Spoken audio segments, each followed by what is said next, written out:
Welcome to the Winning in Business podcast. I'm your host, Kelly Rissy, and I love talking to business professionals, leaders, and entrepreneurs who are winning in business. Are you ready to reach your next level of success? If so, join us on the Winning in Business podcast as I interview entrepreneurs, business professionals, and leaders who share how they've risen to success. Before we begin, go ahead, hit subscribe and the notification button so you'll be notified each time a new episode is released. Plug in and settle in. You're about to be inspired to rise up to your next level of success. Welcome to another episode of Winning in Business. I'm Kelly Rissy, and today I am here with Amy Yan, and I am so excited to have her. Let me share a little bit about her so that you know who you're going to be listening to this week. Amy owns and operates C3 Business Consultants, a local company with a national presence. With over 25 years experience in the technology sector, Amy absorbed and applies her knowledge to her own business. She created her business 2 years ago to instill in her kids that you can do and be whatever you want with hard work and determination. Amy is an anthology author in the Amazon International bestseller Resilience. She volunteers her time by leading Women Empowering Women National and St. Louis Council of Consumers Construction Women's Leadership, as well as advocates for local nonprofits such as Wings of Hope, Feed My People, Faith Through Fire, and Rung for Women. Her passion is bringing awareness to local nonprofits, connecting the community, and networking with business professionals. So welcome, Amy. So excited to have you as a guest today. Thank you, Kelly, for having me. I am so honored to be on your show. Yeah, so I think we're going to have a great conversation. So let's just dig in. How, you in your bio, we even talked about all this experience you have. So what led you from there into starting your own business? So at my previous employment, I was at a family-owned IT company for 23 years. I basically started when I was 17 and, worked my way through all the different departments and facets of the departments. And basically became a coordinator of sales and services for the organization. And so in each and every one of the departments that they had, I immersed myself with, the sales side of it, the service side of it, the support side of it. So always connecting with the clients, no matter, what equipment, products, or services that they needed. And over time, because technology is so ever evolving, it was something new every day that I learned. By no means do I call myself a technician or anything like that, but I've seen the amount of work that these technicians do on various levels. And that's kind of where I absorbed all of my knowledge to kind of take what I've learned there in the 23 years. And I see that as my journey and applied it to where I'm at today. Nice. So when you started your company, yes. What did you learn from, you know what I mean? Like it's a big jump from working for someone else into your own company. What was that like for you? Well, first of all, it was scary because when I decided to venture off and start my own company, it was during the pandemic. And obviously there was a lot of uncertainty around the pandemic. And I was even talking to a lot of organizations that had to shut their doors because they weren't sure if they were able to continue with, not generating any revenue coming in. And a lot of them were actually nonprofit organizations where they solely relied on funding in order to keep their mission alive. So going through that during the pandemic, it was very scary because I'm like, how am I supposed to even start a business when a lot of businesses and organizations who have been around for so long, they're shutting their doors. So what makes me think that I would be able to be profitable or successful in starting something like this? But for me, it was more so taking a risk and doing something that I knew would be generational wealth for my children. And it's something that I wanted to do for myself. I've always wanted to have some sort of leadership role. And to me, that leadership role looked like owning a business. Yeah, excellent, excellent. So what do you feel like then are some important ahas that you can share with the audience that has really made you successful?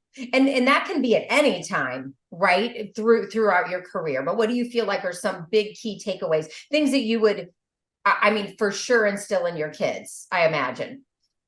Definitely, creating genuine relationships, because no matter what stage you are in your life, both personal and professional, those genuine relationships that you create are those that are going to support you throughout your entire journey. So for me, coming into owning my own business and having to rebrand myself, including my own company, connecting with those through the networking process. And at first it was done virtually, but then everybody after, COVID started to meet in person. So I was able to get out there more and to create those genuine relationships of key people that I keep in my life closely. Not just, I don't just consider them a professional relationship. It's also a personal relationship. So I know more about them than just, hey, what is your title and what do you do and how can we network? And that's what I mean by genuine relationship, is that you know more about that person, and that's why you're able to support them and they're able to support you. And so for my aha moment, networking from the beginning of when I started my company to now, I, lead the Women Empowering Women National West County location. So I'm a chapter leader there. And then I also lead the St. Louis County Construction Consumers Women's Leadership Luncheon. And to be able to network with other women professionals is kind of where I, was able to brand myself and to become more successful by connecting with those other professionals. You know what I mean? So the Yes. networking is the networking building is the relationships is clearly going well for you. Yes. Because everyone knows you.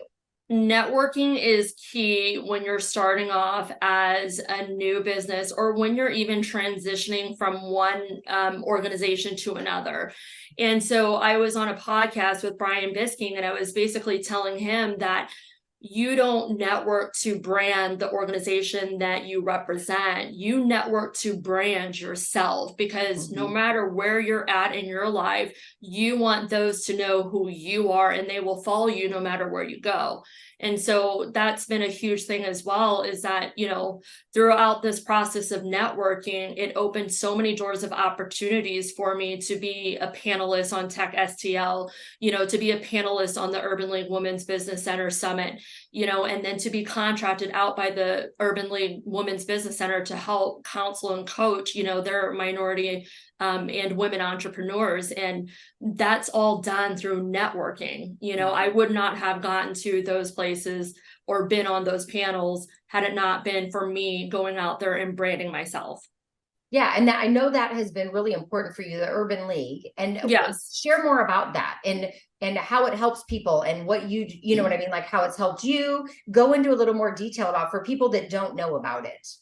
So the Urban League Metropolitan St. Louis, they have a program for entrepreneurs, and there's 3 different programs. So one is with Women's Business Center, one is with Save Our Sisters, and another is with Save Our Sons. And each of these programs helps those that are, a minority or women to go through the process of, what entrepreneurship looks like. Is that something that I want to do? And if so, what are the next steps?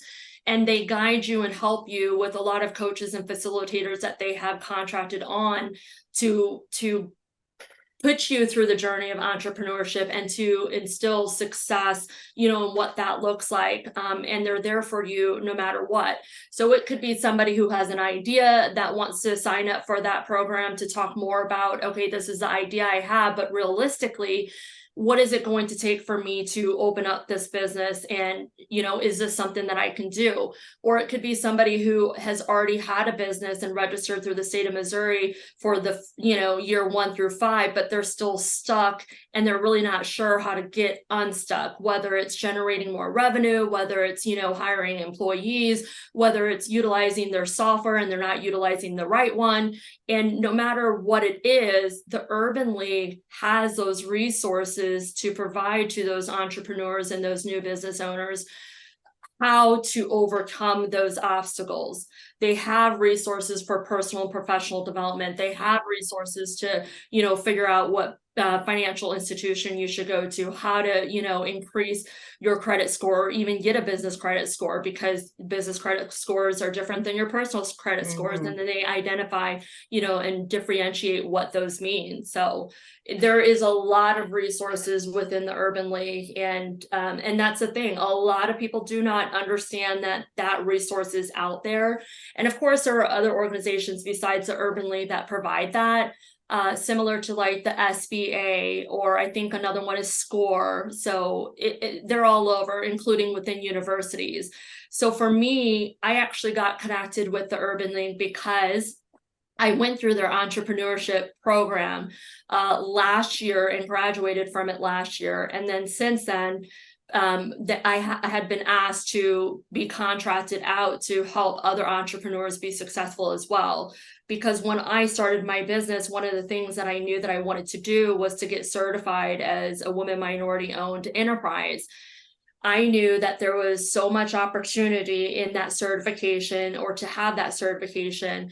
And so when I started my company, within 6 months, I got certified through the state. And then 6 months after that, I got certified through the federal government. And then 6 months after that, I won my first federal government contract, solely on my own, no help with anybody else. And so I'm utilizing my knowledge and expertise in the certification process on the local, state, and federal side to be able to help the women and minorities within those programs to also get certified and to help them navigate and leverage their certification. Excellent. I love that. And that's so a lot. Great. I mean, but no, it's so great for anyone that can utilize that, right? Like to be able to have that, especially for women, I think, and minorities. I mean, both, you know what I mean? Yes. Just coming up and raising all of us up together to be on a little bit more of a level playing field. Right? Correct. And that's what the government, they created an initiative to be able to support the women entrepreneurs and the minority entrepreneurs so that they have a stake in the game. You know, it's these larger conglomerates that are taking most of, these projects on a local, state, and federal level. But then when somebody like myself, as a startup business and as a woman and as a minority, there's not really much room for me to have that opportunity. But with the certification, and they have that initiative to supply those projects specifically for those certifications, it then opens doors for me to be able to put in a bid for that particular project. Yes, that's great. Okay, what other ahas do you have that you want to share that have helped you be successful? So obviously getting certified was another aha moment, because again, it opened up a lot of doors for me. And I was intimidated by the process of submitting a proposal to the federal government, because when you work with the federal government, that is more a strenuous process. And they are obviously, a larger organization than your local municipality or your state government. And so it was very intimidating at first, but when I went through the process of reading their RFP and being able to respond to it, I honestly did not think that I would have won that award, but I did. And so for me, that was just a moment of, great joy to know that me, myself, and I, here I am, this little person that, just started a company not too long ago, because at that time it was a little over a year, be able to secure a project with the federal government. Yeah, that's great. That's great. So what challenges do you face in business as being a business owner? Well, for starters, because I had opened up my business during the pandemic or shortly thereafter, the funding was a huge problem. A lot of financial institutions were pulling back on specific funding because they were not really sure of how the economy was going to grow. And, or you had to be in business for 2+ years and show, a certain amount of revenue in order to get, a certain amount of funding. And so that was something that, that was an obstacle that I basically had to overcome and break through. And at that time, I knew that what I had to do was pull in a lot of my friends who also had businesses similar to mine, and utilize them as my advisory board to kind of help me navigate through certain obstacles that I had. So it was more or less, if you can't get funding for, such and such equipment because you need it for this, try utilizing your personal credit to actually get a loan and then utilize that, for whatever equipment you need. And there was just so many different obstacles that I ran into when it came to funding. So what I would tell new business owners is that immediately, you need to apply for your Duns and Bradstreet so that you have some sort of beginning with your business credit. And then, take out a very small loan. Doesn't have to be astronomical or anything like that. For me, it was a $5,000 loan that I had taken out, but I did not touch that money at all. It was something that was put into the bank account. I knew it was in there, and then they would, deduct that money as the payments, back to them. And once it was done and paid for after 6 months, my business credit score shot up because it said, okay, she got a loan, her payments were on time, she paid it off in 6 months, et cetera, et cetera. So that's huge as well, because your business credit score is going to help you get those loans that you need, even if you are not at your 2-year mark. So, and other obstacles that I faced was, being able to hire on W-2 employees that fit my model of my business, or even finding employees that wanted to work, because everybody was at that stage where, they were getting checks cut to them because maybe they were unemployed. Yeah. And I think they were hoping and praying that it would come around again. I have no idea. So, you had that to where there's just not enough, man or women power out there to be able to help you with employment. And then other things that I came across was that when I did find people that I wanted to employ and I was looking at their resume, they just wanted more for what then they're qualified for. And that's like another thing that happened right after the pandemic, because you have inflation and then you have people working remotely. So they don't ever want to come in the office, or they don't want to do anything outside of their own home, but yet they want the same, salary. So that was hard to navigate through. Yeah. And, I feel like, as someone that is always looking at the stress aspect of business owners, right? Mm-hmm. The financial piece, biggest stressor, right? It is the biggest stressor of what's That's the money both in your personal and professional life. Money is the root of all evil. I mean, let's not lie. Yeah. And, I think it's, having the perspective of looking at it as, and money is energy, right? Like, what are the other perspectives that can go with it?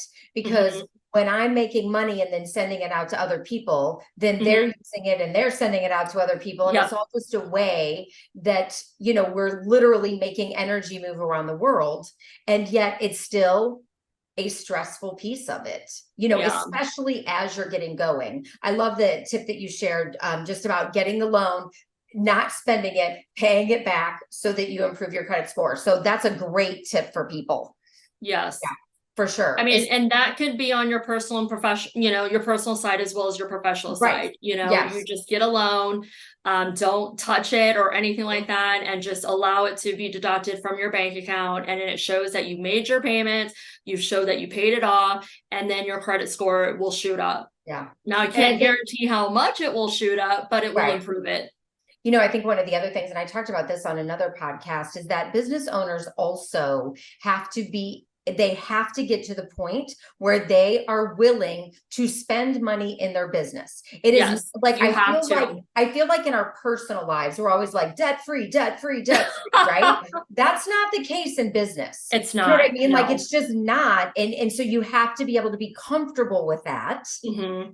and get to that place. And that's difficult. I mean, there are business owners out there that definitely need mindset work around that. Yeah, I'm always saying it takes money to make money, because Right. in my previous employment, I was also a part of business development and marketing. And so, you have to pay to market yourself, right? You have to Right. pay to take or a prospect out to kind of schmooze them and, get them more acclimated with your organization. There are things that you just have to pay for in order to generate money back. So yeah, I agree with you 100%. Yeah. Okay. So what are your goals moving forward? So obviously my goal is to continue to have growth. One of the things that I don't really have large goals. I have goals that I can measure, right, and attain quickly so that it keeps my momentum going.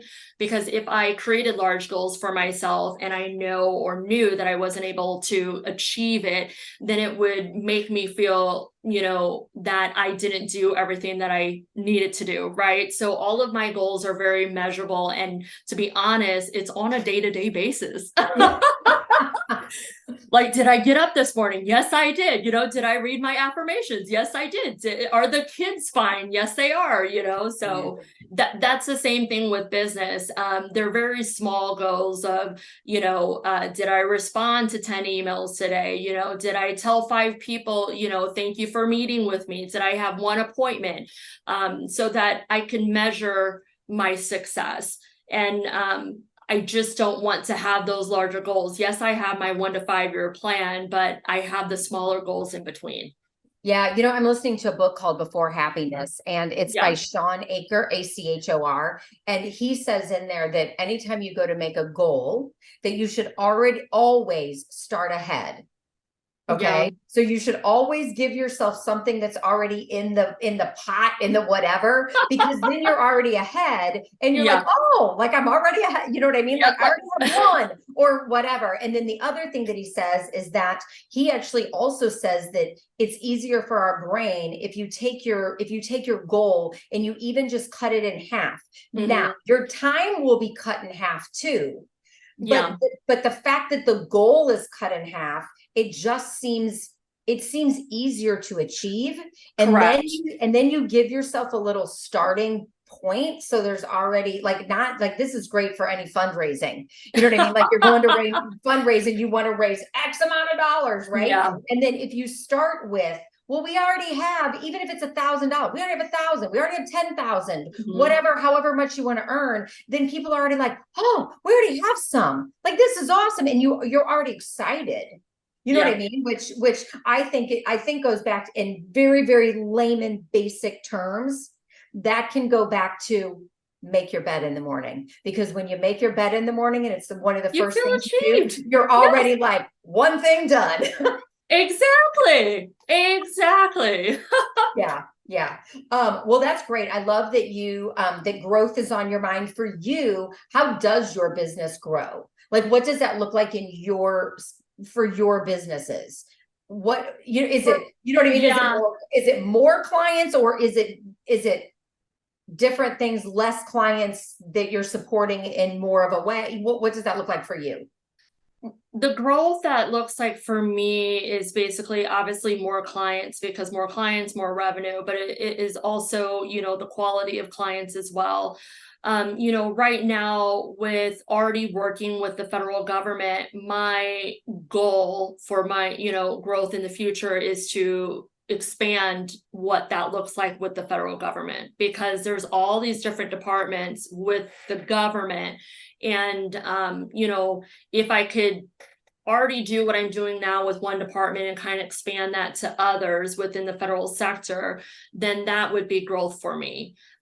So there's a lot of things that I'm doing to try to, create those relationships with those purchasing agencies within the government. And then also, I'm flying out here next month to go to Texas, to go to a trade show, to kind of meet some other purchasing agencies within that, federal sector as well. And just creating the right partnerships is, good growth for me as well, because having partnerships and knowing that, you can communicate, they're there for you to support you no matter what stage you're at is huge, because that will help your business grow. That will help you be successful as a person too. Yeah, great. So let's share, what accomplishment are you really proud of that you have done recently? So I was just awarded Ambassador of the Year for St. Louis Council of Construction Consumers. Had no idea that I was getting that award, but when I got the email, I was very honored and ecstatic. And that happened last Wednesday. Congratulations. Thank you. Fabulous. Yes. And you were awarded something else this year too, as well, correct? I was awarded Top 100 People to Know in St. Louis by Small Business Monthly. That was done in May. Again, another award that literally shocked me because, from my point of view, I literally just started making grounds in Missouri, right? Because everything that I had done for the past, 23 years was over in Illinois. Nobody knew me in Missouri, even though I've lived here since 2012.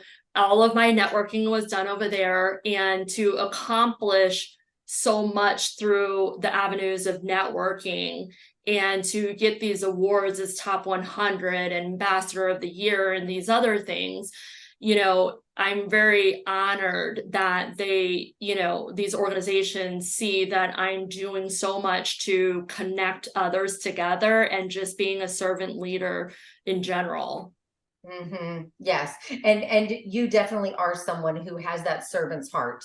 Yes, absolutely. I mean, it's very clear when just to know you, as well as I know, even just reading your bio, all the things you do, but it's clear when you meet that's just the person that you are. Yeah, I think that's also the mom in me. Because I feel like, I got to help my kids. I got to, provide them resources. I got to, make sure that they're successful. And for me, I take that and, utilize it within the business profession. And, I want to be able to connect people. I want to be able to provide them resources. I want to be able to help them become successful. And, that's what it is for me. Yeah. And I don't get anything from it, to connect everybody, to provide these resources. It's just something that I do. I don't go out of my way to do it. It's just natural. Yeah. Yeah. Well, great. Okay. So for the listeners, where can they find you? If someone wants to look you up, where are they going and what's the best thing? How could they connect with you? Well, my LinkedIn is always busy. So LinkedIn is key. If you want to find me on there, it's Amy Y on LinkedIn. You do have to have my email address in order to connect with me. Otherwise, you can follow me. My email address is amy@c3bc.com. My website is www.c3bc.com. But, I'm always out networking. So one of the things that I like to do, which I started when I started my business, was create quarterly happy hour networkings, because it was a great way for all of these business professionals to come together, to network, to connect, for us to support the community. So I'd like to bring in a nonprofit to bring awareness to that nonprofit and support them. And then we would do it at a local establishment. The next one that I partnered up with Brian Busking with Synchrony HR and Jennifer Bardot with the Grit community is going to be at Woodard on September 27th. And it's going to be from 4 to 7. And it's basically, Brian has done an STL Leaders podcast where he's interviewing a lot of C-level executives from Fortune 500 companies that are very prominent in the St. Louis community that are going to be there. So that would be the place to go if you want to meet me and other leaders in the community as well. Perfect. And for anyone who is interested in what you do, just very quickly, your ideal client is? My ideal client is somebody who wants to generate more revenue and wants to have, a good operating procedure, day-to-day processes, because with my company, it relates around technology and business solutions. So the technology side of it is your equipment, software, service, and support. And then the business side of it is more so, looking at your day-to-day processes, your departments, and anything else that relates to the business that we can improve on. So when you put those together, it obviously helps a business owner sees things on a more, broader range versus just looking at the technology section. So, for me, my ideal client is somebody that wants to be successful, to generate more revenue, to, reduce what size business? risk. Any size business. So I actually have a client that has one location, main location here, but has 75 locations spread out throughout the United States. But my clients range from one small business owner to, the federal government. I was just going to say the federal government. Yes, right. Exactly. I mean, come on. Did you have to ask size? Oh, good. Well, excellent. Well, thank you so much for being here today, for sharing just your wisdom. And, Yes. I look forward to seeing you out again. I will definitely try to be at the event that you have coming up. Yes. And it is just and I am speaking for you at the next Women Empowering Women in September. Yes, we're very excited to have you. I cannot wait. Yeah, I will for sure see you then. But thanks for taking time to be with us today. And it's been a pleasure.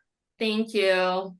Listeners, if you will make sure that you like this podcast, subscribe, and let somebody know, share this with others so that everybody else can hear the great interview also. I will be back next week to have another interview and another guest. And until then, rise up and live. Have a great one. Thank you for being a part of the Winning in Business podcast. If you've enjoyed this episode and want to rise up to your next level of success, but are worried about increased stress, time for work and yourself and your family, not to mention being exhausted, I'd like to invite you to a complimentary strategy call where I'll show you how you can do it all. I'll help you reclaim time, keep your sanity, handle the chaos with ease, and move to the next level of success that you deserve and desire. I hope you found value in listening today. Please always leave your comments, feedback, or questions. We check them all. I want you to continue winning in business and reach your next level of success. See you next time.